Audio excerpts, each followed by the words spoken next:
দর্শক আপনাদের স্বাগত Walton smart fridge presents TVS ইনসাইটে। আমি আপনাদের সাথে আছি জেবুন্নেসা আলো।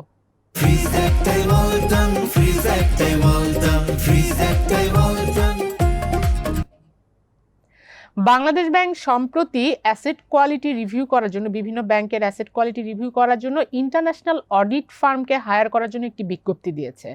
তো এই যে অ্যাসেট কোয়ালিটি কাদের রিভিউ করা হবে, কেন রিভিউ করা হবে এবং এই কি ধরনের ফাইন্যান্সিয়াল ইন্ডিকেটরগুলো রিভিউ করবে এই ইন্টারন্যাশনাল অডিট ফার্ম, সেটি নিয়ে আজকে আমরা আলোচনা করব। এই বিষয়টি নিয়ে রিপোর্ট করেছে আমাদের রিপোর্টার সাখাওয়াত প্রিন্স। আপনাকে ধন্যবাদ আমাদের স্টুডিওতে আসার জন্য। এই যে বাংলাদেশ ব্যাংক যে ইন্টারন্যাশনাল অডিট ফার্ম নিয়োগের কথা বলছে এবং বিজ্ঞপ্তি দিয়েছে, সেটা আসলে তাদের উদ্দেশ্য কি? আপনাকে ধন্যবাদ। যে আমাদের দেশের ব্যাংক খাতের 61টি ব্যাংকের মধ্যে বড় সংখ্যক ব্যাংকই খেলাপি ঋণ এবং মূলধনে ঘাটতিতে জর্জরিত। তো বাংলাদেশ ব্যাংক চাচ্ছে কোন ব্যাংকের প্রকৃত চিত্র কীরকম তা উঠে আনার জন্য। ইতিমধ্যে আপনারা জানেন যে প্রায় 9টি ব্যাংকের অ্যাসেট কোয়ালিটি রিভিউ করা হয়েছে। এই রিভিউটা করা হয়েছে ইন্টারন্যাশনাল অডিট এই প্রতিষ্ঠান দিয়ে। 6টা ব্যাংকের করা হয়েছে, অ্যাসেট কোয়ালিটি রিভিউ করা হয়েছে। আর সম্প্রতি বাংলাদেশ ব্যাংকে আরও 3টি ব্যাংকের অ্যাসেট কোয়ালিটি রিভিউ জমা দিয়েছেন। সেটা হচ্ছে মালয়েশিয়ান একটি কোম্পানি করেছেন, আইএফআইসি ব্যাংক, তার এবি ব্যাংক, আর আরেকটি ব্যাংক হচ্ছে আপনার ন্যাশনাল ব্যাংক। তো বাংলাদেশ ব্যাংক নতুন করে হচ্ছে আগামী বছরের শুরু থেকে আরও প্রায় 1 ডজন ব্যাংকে তারা হচ্ছে অ্যাসেট কোয়ালিটি রিভিউ করতে চাচ্ছে। তো এর মূল লক্ষ্য তো হচ্ছে যে ব্যাংকের গুণগত মান যাচাই করা, আপনার প্রভিশনিং দেখা, লার্জ এক্সপোজার কি পর্যায়ে আছে সেটা দেখা, তারপর উইলফুল ডিফল্টার কারা আছেন সেটা দেখা, ক্যাপিটাল এডুকেসি যে টায়ার 1, 2, 3 এগুলা দেখা আর কি। এটাই মূল লক্ষ্য। তো আপনি একটা ব্যাংকের বিষয়ে বাংলাদেশ ব্যাংক কোন সিদ্ধান্ত নিবে, এই ব্যাংকটা কি মার্জার করা প্রয়োজন নাকি হচ্ছে আপনার লিকুইডিটি সাপোর্ট দেওয়া দরকার, নাকি হচ্ছে যে এটা অবসায়ন করা দরকার, সেই সিদ্ধান্তের পূর্বে ব্যাংকটাকে আগে যাচাই বাছাই করতে হবে এটা কোন স্টেজে আছে। তো বাংলাদেশ ব্যাংক এখন চাচ্ছে 1 ডজন ব্যাংকে হচ্ছে নতুন করে হচ্ছে অ্যাসেট কোয়ালিটি রিভিউর আন্ডারে নিয়ে আসা। এর মধ্যে আমরা ইতিমধ্যে জেনেছি যে বেসরকারি ব্যাংকগুলো করা হবে।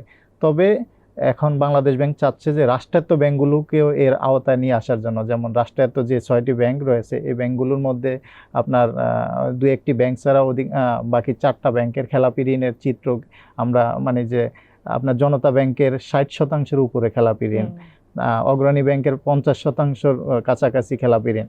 তো এমন চিত্র রয়েছে আর কি। তো এই চিত্রগুলো উঠে আনার জন্য বাংলাদেশ ব্যাংক চাচ্ছে যে আপনার এই ব্যাংকগুলোর উপরে অ্যাসেট কোয়ালিটি রিভিউ করা। এর আগে যেই অ্যাসেট কোয়ালিটি আমরা যেই 5টা ব্যাংক যে মার্জ করা হলো, এগুলো কি অ্যাসেট কোয়ালিটি রিভিউ করার পরে কি করা হয়েছে কিনা? এর আগে অন্তর্বর্তীকালীন সরকারের সময় হচ্ছে আপনার 6টা ব্যাংকে অ্যাসেট কোয়ালিটি রিভিউ করে।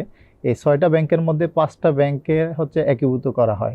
মানে এই অ্যাসেট কোয়ালিটি রিভিউর উপর ডিপেন্ড করে কিন্তু সিদ্ধান্তটা নেওয়া হয়েছিল।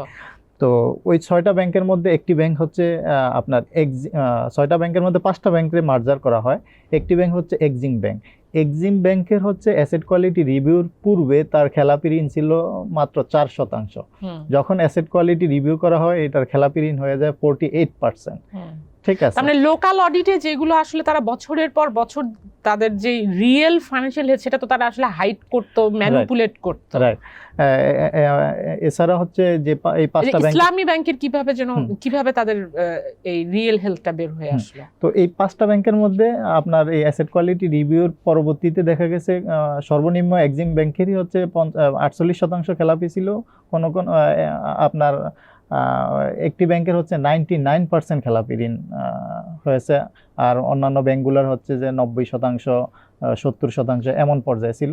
পরবর্তীতে যখন দেখছে যে ব্যাংকের খেলাপি ঋণ খুব চরম পর্যায়ে মূলধন ঘাটতিতে রয়েছে, তখন হচ্ছে বাংলাদেশ ব্যাংক এই 6টা ইসলামী ব্যাংকের মধ্যে থেকে 5টাকে মার্জারের আওতায় নিয়ে আসেন।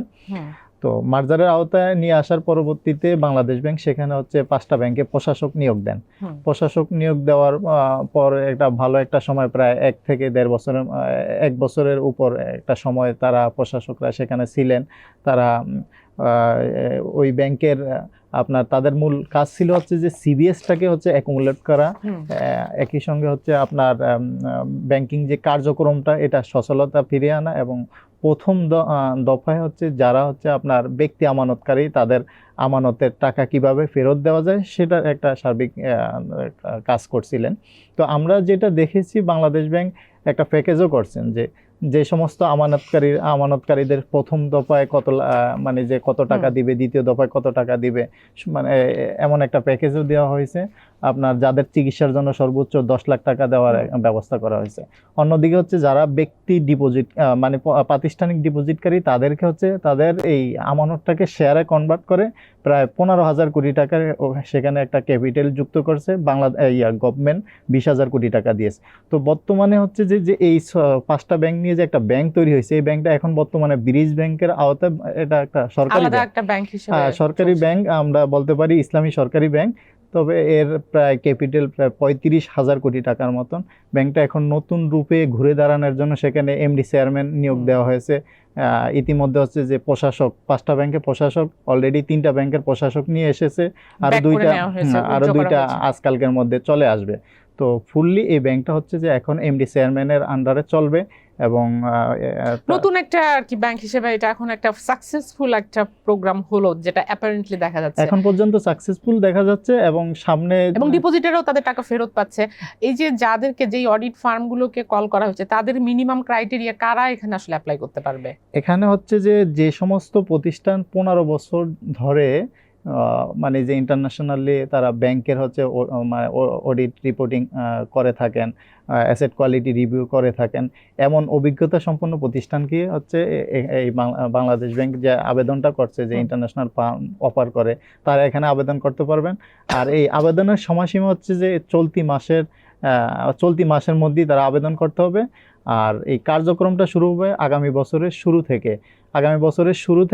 এটা 4 মাস যাবত এই কার্যক্রমটা থাকবে, মানে 120 দিনের মধ্যে তারা হচ্ছে একটা রিপোর্ট জমা দিবেন। প্রত্যেক মাসে মাসে আলাদা রিপোর্ট জমা দিবেন, কোন মাসে কি কাজ করছেন প্রতিষ্ঠানগুলো, এই চিত্রগুলো জমা দিবেন আর কি। ধন্যবাদ আপনাকে আমাদেরকে সময় দেওয়ার জন্য।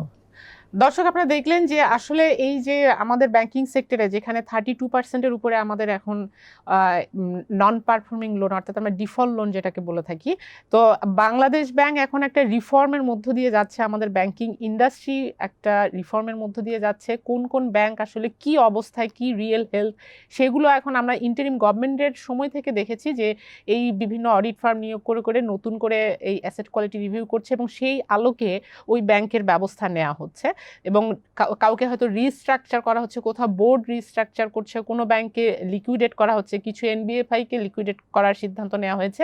তো এই সিদ্ধান্তগুলো নেওয়ার আগে আসলে তার প্রকৃত চিত্র দেখতে হলে আসলে ইন্টারন্যাশনাল অডিট ফার্ম, এছাড়াও কিছু কিছু ব্যাংক বাইরে থেকে ইনভেস্টার আনার চেষ্টা করছে তাদের যে ক্যাপিটাল শর্টফল আছে সেটা মিট আপ করার জন্য।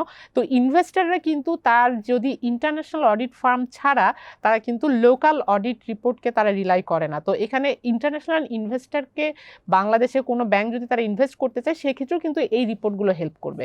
তো এই ছিল আজকে আলোচনার বিষয়। দর্শক, আমাদের সঙ্গে থাকবার জন্য আপনাদেরকে ধন্যবাদ এবং আমাদের প্রোগ্রাম যদি ভালো লাগে তাহলে লাইক দিবেন, শেয়ার করবেন।